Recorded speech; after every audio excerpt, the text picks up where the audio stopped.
Coba engkau ceritakan kisah pemuda yang bersembunyi dalam gua untuk mempertahankan imannya. Baik, akan aku terangkan seperti apa yang ada dalam Al-Quran, kata Ali.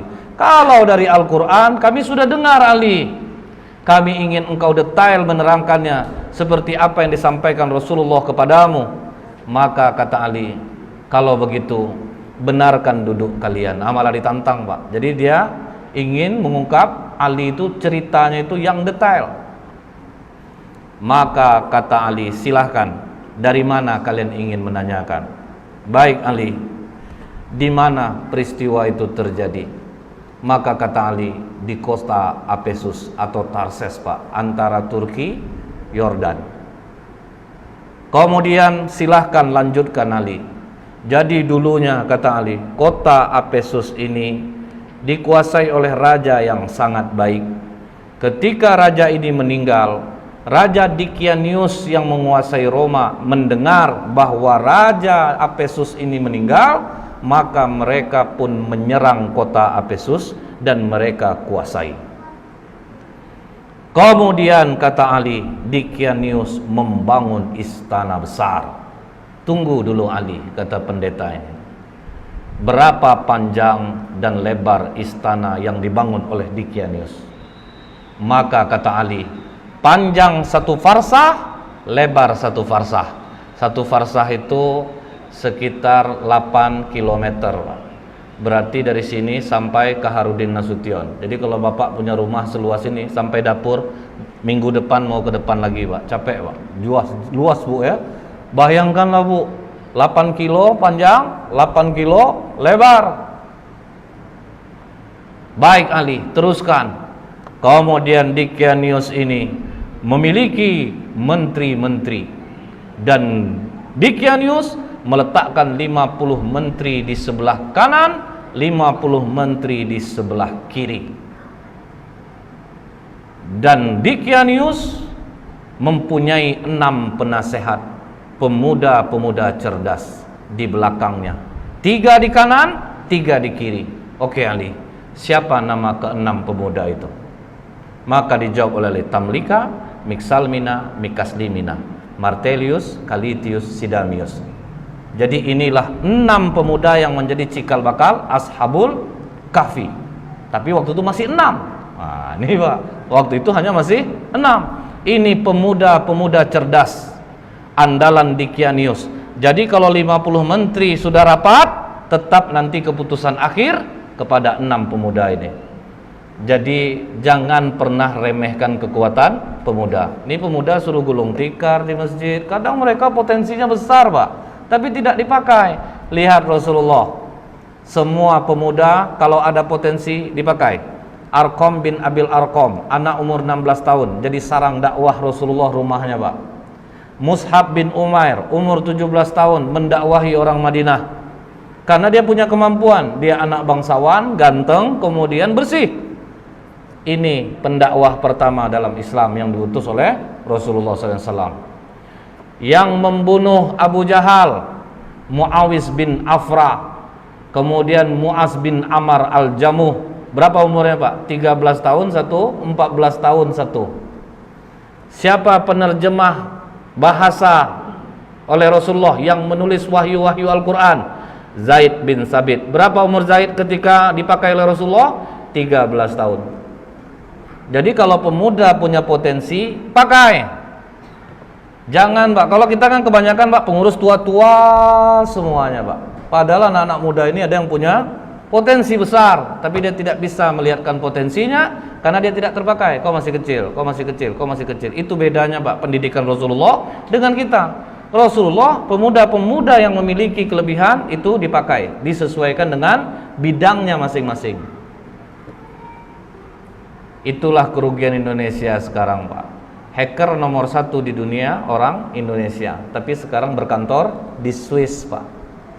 Dia bisa memindahkan satelit. Jadi dia dipakai sekarang oleh dunia untuk apa, Pak? Misalnya Cina bangun satelit keamanan, itu disuruh dia membobol. Coba bobolkan, kalau bobol nanti tolong kuncikan gimana supaya tidak bobol. Lah, itu anak Indonesia loh, Pak.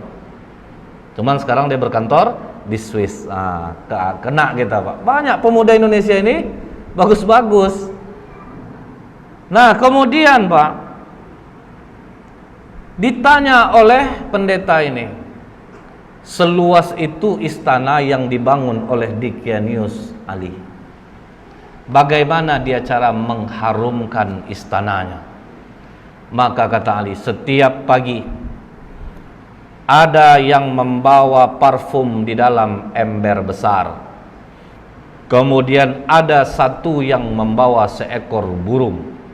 Ketika burung ini diberi isyarat, maka burung ini mencemplungkan kedua sayapnya dan mengibaskannya ke seluruh ruangan istana. Canggih orang dulu rupanya, Pak. Coba kita pakai Bifresh, Pak, tanggal telunjuk tiap hari satu tuh, Pak, seluas itu 8 kilo patah, Pak, karena besar ruangannya. Setelah itu, kata Ali, ketika Dikianius 30 tahun berkuasa, tidak pernah sakit, disitulah dia bertanya kepada para menterinya, kalian pernah enggak nengok aku sakit, demam, beringus, lemah, letih? Tidak pernah, Raja. Biasanya kalau yang enggak sakit-sakit ini siapa? Tuhan, Raja. Bersediakah kalian menyembahku? Bersedia, Raja. Pokoknya siapa yang mau menyembahku, aku berikan kehidupan yang baik. Pakaian dari sutra, kemewahan, kekayaan akan aku berikan. Begitu dikasih kekayaan, uang, fasilitas, masyarakat rela menyembah Dikianius, Pak. Mereka semua menyembah Dikianius. Itulah bahayanya uang. Jadi uang ini, Pak, bisa membuat orang labil, Pak, dibuatnya. Kita pulang ke rumah lama, marah istri kita, Pak. Dari mana aja, Bang? Ndak BBM, ndak WA. Abang tadi ada kerja sedikit, buka dompet agak beberapa lembar, Pak. Ini uang untuk, abang ndak ngomong dari tadi loh. Cemas adek, abang lama pulang. Oh, itu dahsyatnya, Pak. Jadi kalau dipakai baik-baik uang itu, tapi kalau dipakai buruk, dahsyat. Salah satu tanda hari kiamat, pemimpin akan naik orang-orang jahil. Karena ini, Pak, orang pintar nggak punya duit. Tapi ada orang, dia nggak pintar, duitnya banyak, Pak. Biasa lebih menang dia. Jadi itu ngerinya. Betul, tanda hari kiamat itu banyak pemimpin yang jahil, Pak. Karena bukan orang-orang yang ahli di bidangnya yang memegang bagian itu. Jadi uang itu dahsyat kekuatannya. Tapi, Pak, 6 pemuda yang di belakang Dikianius akhirnya rapat di rumah Tamlika. Dikianius mengaku dirinya Tuhan. Disuruhnya orang menyembah, orang pun menyembahnya. Sementara kalau dia Tuhan, kenapa harus kita yang memutuskan setiap permasalahan? Jadi menurutmu bagaimana, Tamlika? Dia bukan Tuhan.